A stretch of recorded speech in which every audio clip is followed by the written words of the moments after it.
Hi everybody, this is Ryan with you here, coming to you from our home office in Northeast Ohio today.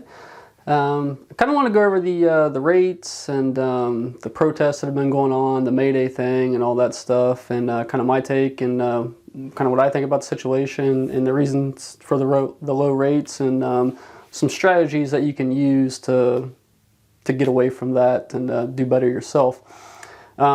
Other than that, first thing I want to go over, I had a viewer bring something up on my, I did a company van versus buying your own trailer.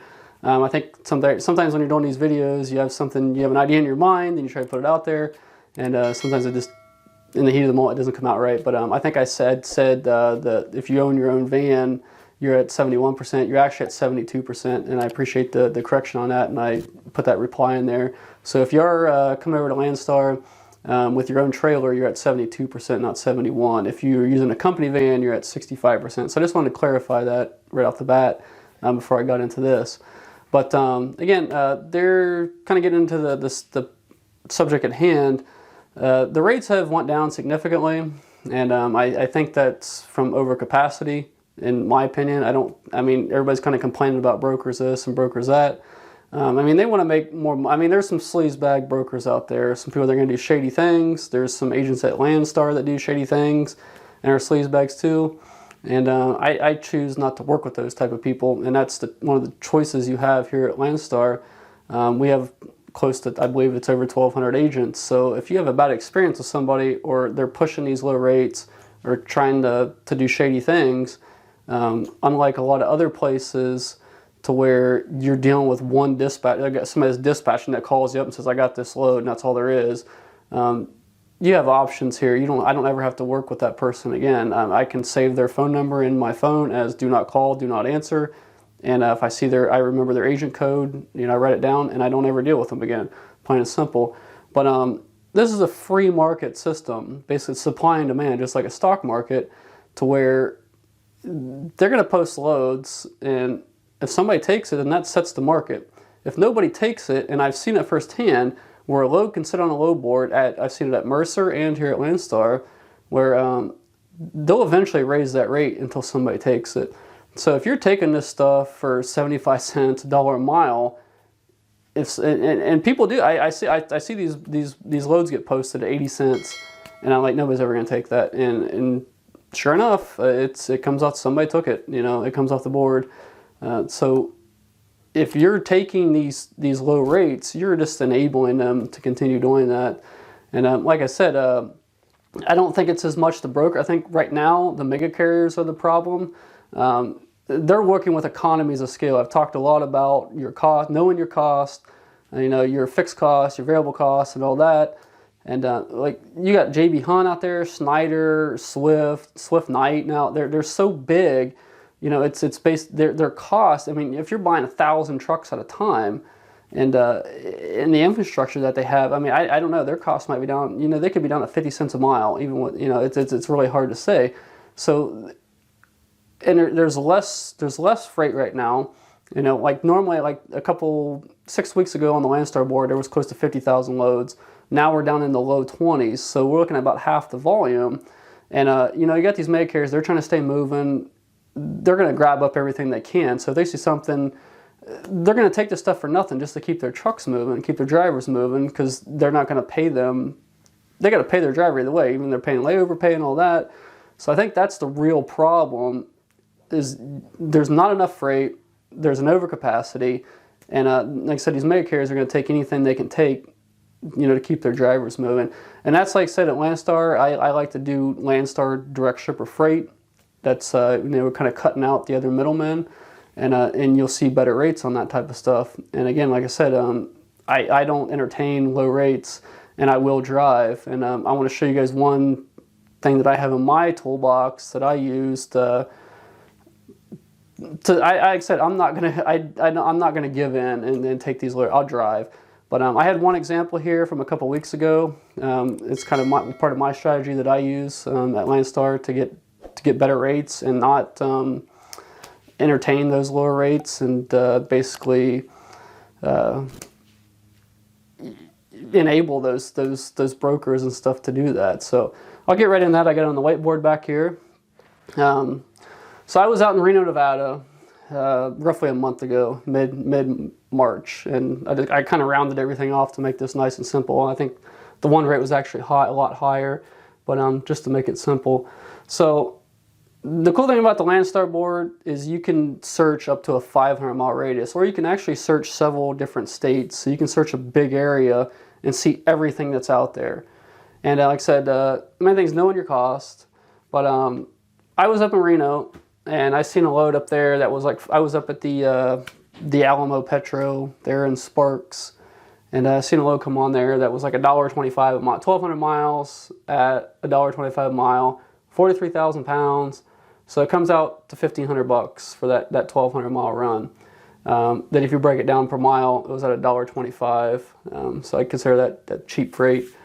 And I've got these diluted down to where this was to the truck, not the actual Landstar load board rate. So we was at $1.25 on that for 43,000 pounds, 1,200 miles. It was like 5 miles away deadhead. And so I always set my searches at 500-mile radius wherever I'm at, always, just to see what's out there, because you never know. There might be there could be a $5 a mile load out there that's worth driving to. So I had my search out, and I seen a load down in the port of Los Angeles, a load of borax, bauxite, or boron, basically, going up to Canada. It's 500 miles deadhead down there, which I'll be running empty. The load itself was 1,900 miles. It was roughly paying, it was actually paying more than, it was like $2.50 at the time at my rate, but I'll put $2 on here just to make it easier to break the numbers down. So we'll say you got a 1,900 mile load, $2 a mile, same weight, so it puts you at $3,800 to the truck on this load. Now, what you do to figure this out, you take the miles that the load is, add in your deadhead, so we got 1,900 plus 500 gives me 2,400 total miles. And keep in mind that 500 miles, you're running empty. So your fuel costs are going to be a lot less, and you can run a little bit quicker, do better on the grades and that type of thing. So then, after you figure out the actual miles you're going to have involved, you're going to take the freight, the total freight to the truck, and divide it by your total miles. So 3,800 divided by 2,400, and that puts us at $1.58 a mile. So you can already see I'm better off to run 500 miles down here to pick up this other load that's the same weight and everything, plus I'm getting more miles. I'm 33 cents ahead over this load here. So, I mean, you can put that in your toolbox, things to look at. I mean, I always search out there because, like I said, my dad's one, he's an interrupter too, and you're going to drive 300 miles, you're going to drive 400 miles for that load. And I'm like, yeah, I don't care. If this was 10 cents more than this, I'd rather support this customer because this customer and this broker is willing to pay. This guy isn't, so I'm gonna go ahead and take his freight. Let this sit on the dock. Don't deal with it. Don't take it. And that's the problem out here. Is too many guys. They keep enabling them. They keep taking it, and that's what needs to stop. I mean, so I've got a couple points. Like I said, say no to cheap freight. Know your cost. Set your searches at a 500-mile radius. See what's out there. I mean, because like I said, you never know.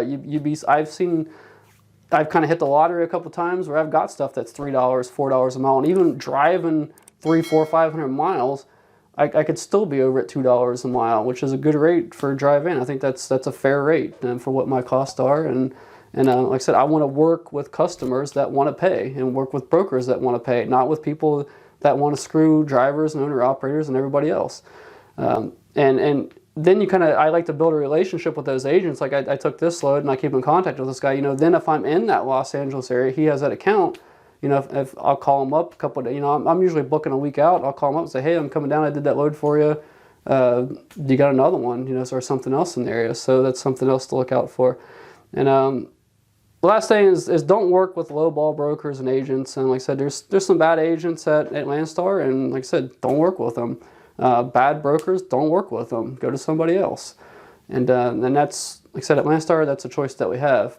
So, but other than that, that's my kind of take. I mean, some of you might not agree with it. Everybody wants to think the brokers are the bad ones, but like I said, I think it's more an overcapacity. There's not a lot of loads right now with everything kind of slowed down. And like I said, these mega carriers, they're out there trying to operate. They're paying company drivers.